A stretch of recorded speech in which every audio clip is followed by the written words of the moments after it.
त्यांच्या यासाठी जोरात टाळ्या.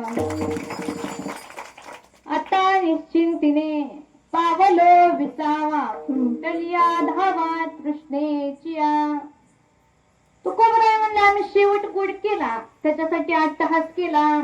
बरं अट्टहास केला, शेवट गोड सुद्धा झाला. पण शेवट गोड झाल्यावर आम्ही निश्चिंत झालो. कुठलीही आम्हाला तहान राहिली नाही, कुठली भूक राहिली नाही.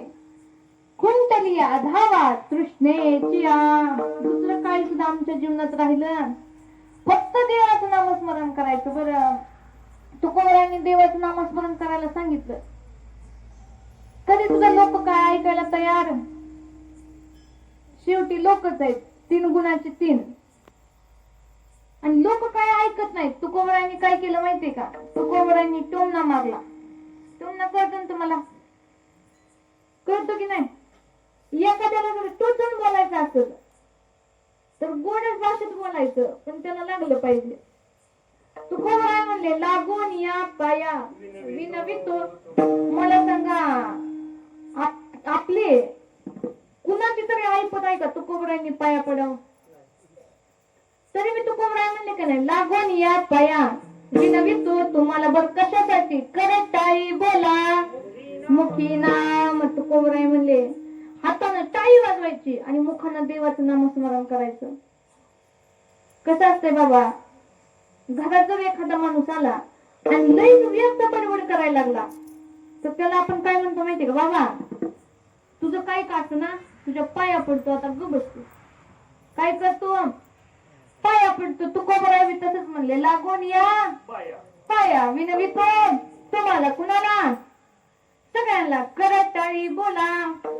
बरं तुकोबरायची लोक ऐकणं झाले. परत नामदेवरायांकडे आलं. नामदेवराय म्हणले कर जोडून विनवितो तुम्हा. नका करू संसार क्षमा, नका गुंतू विषय कामा. तुम्ही आठवा, तुम्ही वासुदेव वासुदेव म्हणा, दुसरं काय करायचं? बघ त्यांचं पण लोक ऐकणं झाले. शेवटी नाथ महाराज म्हणले जसं तुमचं आहे की नाही, जसं तुम्ही कर्म केले का नाही ते तुमच्या सोबत येणार आहे. आमच्या घरच्याच काय जात. नाथ महाराज काय म्हणले ऐका. हे जरी नाही काल तरी दुसरा येईल. हे जरी नाही काल, हे जरी नाही काल, दुसरा येईल. हे जरी नाही काल तरी दुसरा येईल. हे जरी नाही काल, हे जरी नाही काल, दुसरा येईल. हे जरी नाही काल.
लेकरांसाठी जोरात टाळ्या वाजवा.